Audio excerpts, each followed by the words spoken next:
7 million years ago, in southeastern Africa, there was a forest where chimpanzees lived. They weren't chimpanzees as we know them today. They were the ancestors of the chimpanzees of today. But I'm still gonna call them chimpanzees.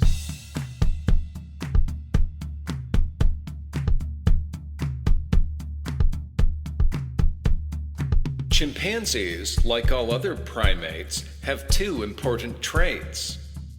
They climb in trees and they live in groups. Climbing in trees means their front legs and feet have evolved into arms and hands that are good for grabbing and holding on to branches. Since their hands are so good at grabbing and holding things, chimpanzees also pick up and use things like sticks, rocks, leaves, and grass. They use rocks to smash open nuts and gourds, and sticks to reach into places they can't reach with their hands. Living in groups means they have more highly developed social instincts than mammals who don't live in groups. They cooperate for their mutual interests, like protecting themselves from predators. But they still compete for their individual interests, like mating. One thing that means is that primates pay attention to what each other are doing more than animals who don't live in groups do.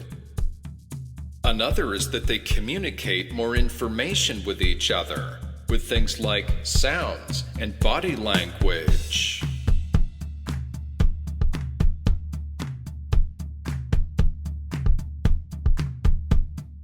They climb in trees and they live in groups. They climb in trees and they live in groups.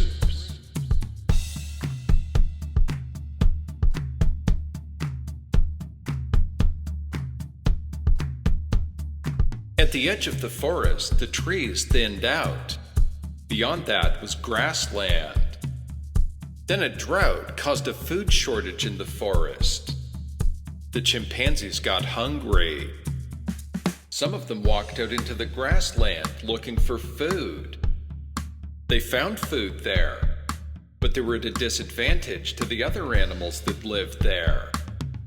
The animals that lived on the plains walked on 4 feet all the time. That let them run fast. Primates walk on all fours when they're on the ground. But since their arms and hands have evolved so much for climbing in trees, they can't run as fast as animals that walk on all fours all the time. Out in the grassland, where there weren't any trees to climb, the chimpanzees lost their advantage.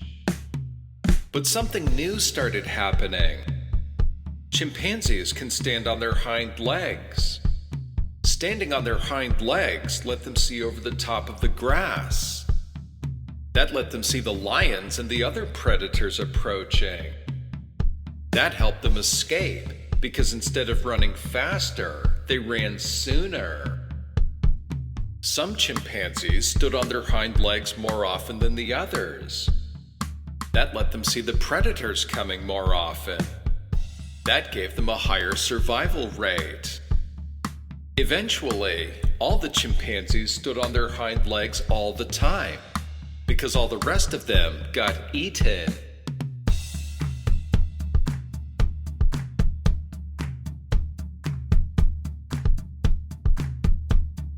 These chimpanzees could still use their hands for picking up and using objects. We can call those tools or inventions. Both of them mean anything external to your body that you decide to use for a purpose. If you use a rock to hit something harder than you can hit it with your hand, or a stick to poke something you don't want to touch with your hand, you've invented a tool, even though you just picked it up off the ground. Now that the chimpanzees on the plains weren't using their hands for climbing or walking anymore, they got better at using tools. Some of the most obvious things they could do was to use sticks for clubs and spears and throw rocks, which made them a lot better at protecting themselves from predators. There are 2 parts to using tools. There's the anatomy of your hand for holding and using the tools. There's also your brain power for thinking of things to use tools for. That means imagining ways to use tools and remembering ways you've seen other people use tools. So replication, variation, and selection started favoring the chimpanzees with the best hands for using tools and the most intelligence for thinking of ways to use tools.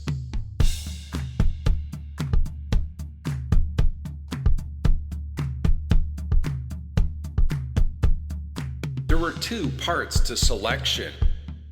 Environmental selection is selection by survival, where the members of the species who are the best fit to the environment are the ones who survive and the rest die out. Sexual selection is selection by reproduction. The members of the species that have the most offspring that grow up to have more offspring pass on the most of their genes. The two can feed into each other. In the evolution of human intelligence, they fed into each other a lot. Now that the chimpanzees on the plains weren't using their hands for walking or climbing anymore, they evolved to be better at using tools.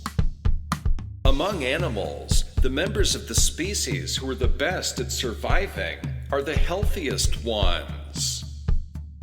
So animals who are attracted to healthy mates combine their genes with them and have healthy children.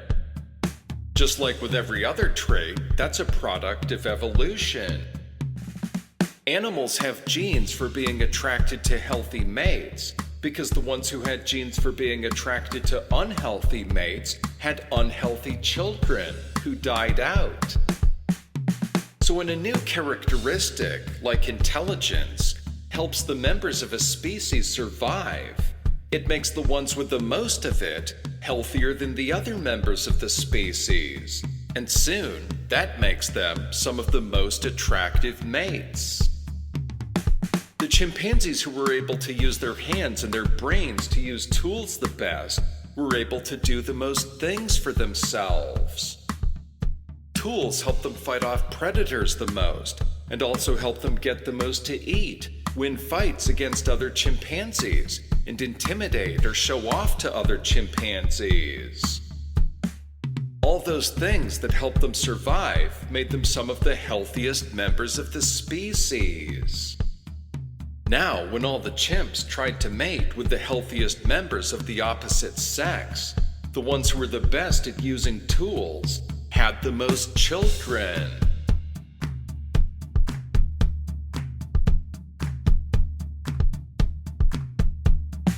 The chimpanzees' brains evolving to think of ways to use their hands to use tools set the evolution of their intelligence on a path no other species could follow. Animals who don't use tools have to use their bodies to do everything they need to do in life. Pick any animal, from a fish to a bird to a frog to a hippopotamus, and make a list of all the things it can do with each of its body parts. Each of those lists will be pretty short. Their brains evolved to think about all that stuff. Now try to make a list of all the things people can do with our hands. Our brains evolved to think about all that stuff.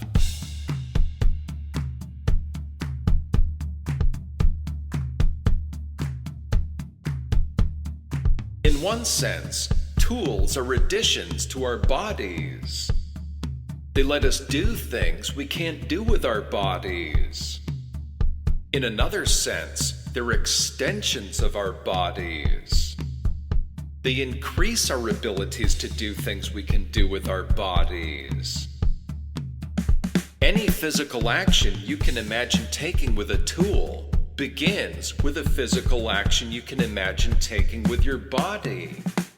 You can hit an animal with your hand, and you can hit it harder with a club. Or you can throw a rock and hit it from a distance. You can bite pieces off of a dead animal with your teeth. You can cut up a dead animal more easily with a sharp rock. First, our ancestors did that with sharp rocks they found. Eventually, some of them figured out how to chip sharp edges onto rocks. Essentially, the chimpanzee's hands evolved into body parts for making new body parts. That let our ancestors' brains evolve to think about more things they could do without needing to evolve any more body parts. That let their intelligence evolve faster and further than any other species.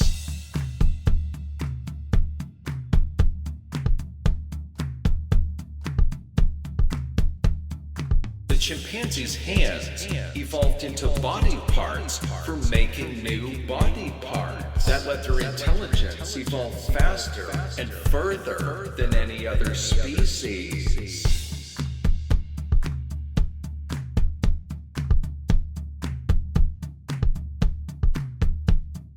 These new levels of brain power created new selection pressures within their groups.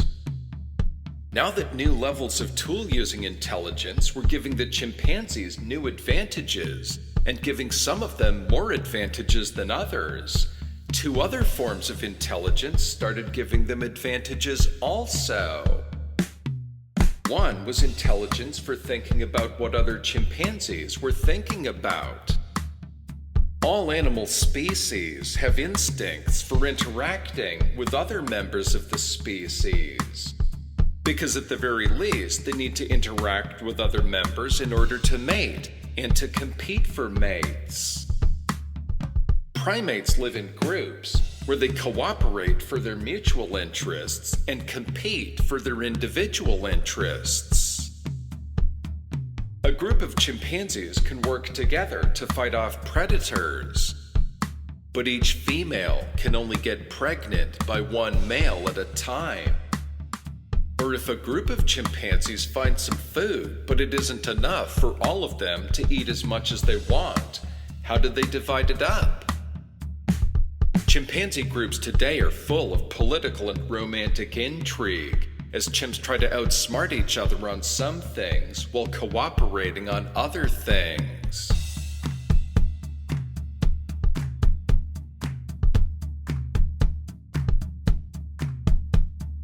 Now that using tools was making individuals more powerful, figuring out what the others were doing, what they were trying to do, and what they wanted became much more important. That led to the evolution of self-awareness. Again, different species have different levels of self-awareness. That's affected by how much the members of the species interact with each other. The more we think about what other members of our species are thinking, the more we think about how it relates to us. Now that tools were making the members of the group more powerful, and figuring out what each other were doing was more important, individuals thinking about themselves became more important. Self-awareness and group awareness helped chimpanzees survive by outsmarting the others or by finding more advantageous ways to cooperate with them. That made the ones who were the best at it the healthiest. Once again, when all the chimps tried to mate with the healthiest chimps, the ones who were the most self-aware had the most children. Eventually, our ancestors evolved so much self-awareness they could imagine different paths their lives could take up to their old age and death, and imagine who their grandchildren and great-grandchildren might be and what could happen to them.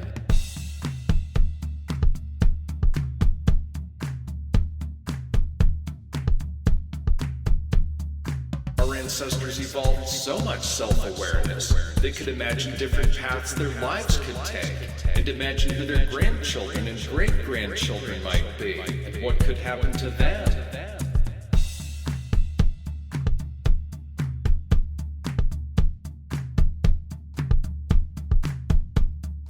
Another part of the chimpanzee's social instincts was communication.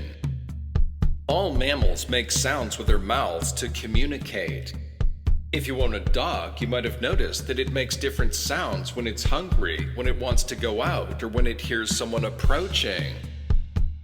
Chimpanzees today are better than any other species, besides us, at communicating with each other.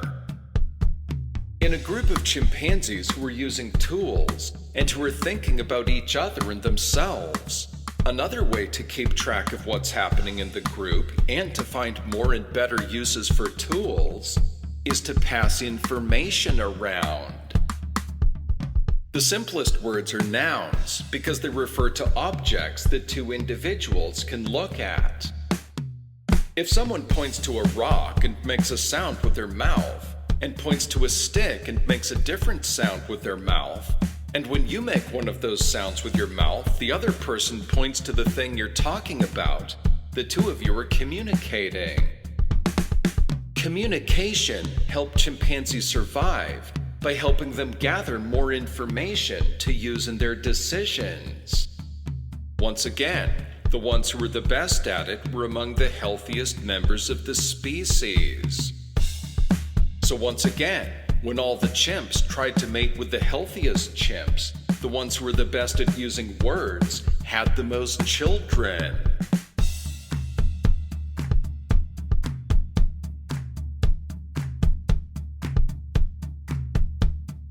The evolution of our intelligence started out slow. It took about 3 million years for our ancestors to start walking on 2 feet. It took another 1.5 million years for them to start intentionally chipping stones. It took about another 1 million years for them to start using fire. But as you can see, the evolution of their intelligence was speeding up.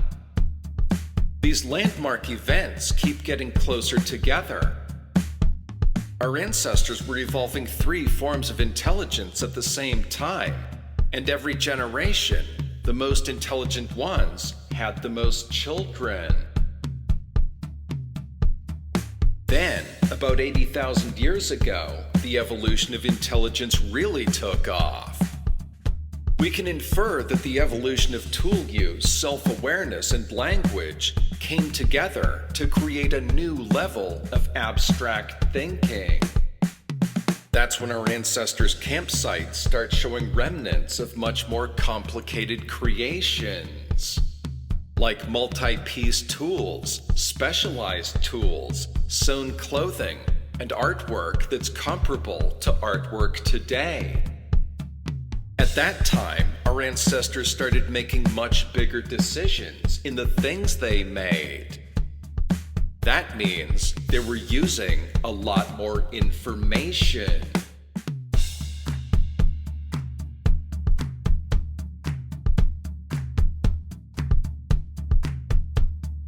The things people started making during this intelligence revolution make it look as though they reached a point of being able to get a lot of information from each other by asking each other how and why and what if, and talk about patterns of cause and effect using some abstract terms. They had to be able to think about cause and effect in abstract terms already, to be able to remember what they'd seen and done with tools already, and to be able to imagine what could happen. If they were already using nouns for objects and they were thinking about abstract ideas, the next easiest ideas to communicate with each other would be verbs, adjectives, and pronouns. Then prepositions, adverbs, conjunctions, and nouns that represent ideas. The first people to talk about abstract ideas probably couldn't think about all the things we think about. The evolution of language probably contributed to some of the evolution of abstract intelligence. Once people began putting some abstract ideas into words, that probably helped them think of other ideas that were even more abstract. On the other hand, we can see that much of our ancestors' abstract thinking was already there. Around the time our ancestors started using their abstract thinking to make tools by connecting pieces together, they also invented art and religion. Around the time they figured out how to connect stone axe heads to wooden handles and sew clothing from animal hides with bone needles and leather cords, they also figured out how to make flutes out of bones that let them play different notes by covering different holes, paint pictures on cave walls that showed scenes, and they started burying their dead with valuable possessions, as if the dead people were taking those things with them into the afterlife.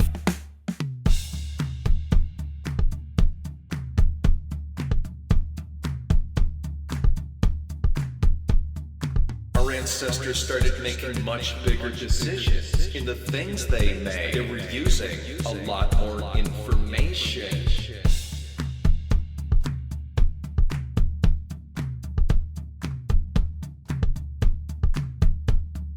One good introduction to this part of the story is a book called Human Natures by Paul Ehrlich. Another is called The Third Chimpanzee by Jared Diamond.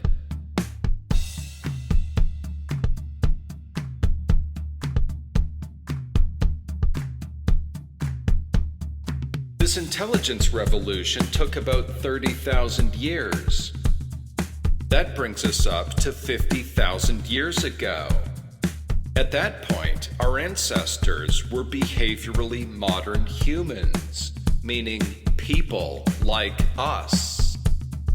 At that point, they were making all the basic things that Stone Age people of today and of recent history made. And the only things that separate us from Stone Age people today are technology, social developments, and other ideas and inventions. There are Stone Age people living in parts of South America, Africa, Asia, and the Pacific Islands today, and some of their children and grandchildren grow up to be computer engineers.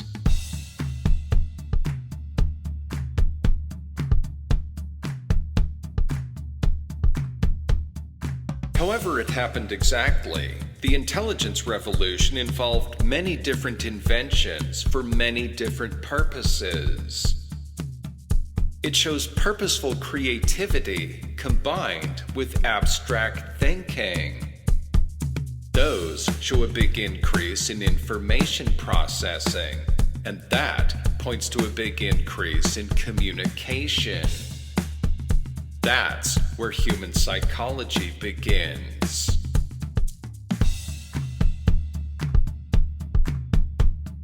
They climb in trees and they live in groups. The chimpanzee's hands evolved into body parts for making new body parts. Our ancestors evolved so much self-awareness they could imagine different paths their lives could take. Our ancestors started making much bigger decisions in the things they made. They were using a lot more information. Purposeful creativity combined with abstract thinking. A big increase in information processing. A big increase in communication. This is Ezra Neeson. You've been listening to Our Lives Matter, a blueprint for an education system for the 21st century, Track 12. Visit my website at STEAMAPE.org. Science, technology, engineering, art, mathematics, activism, philosophy, and education, to hear new tracks every week. Thanks for listening.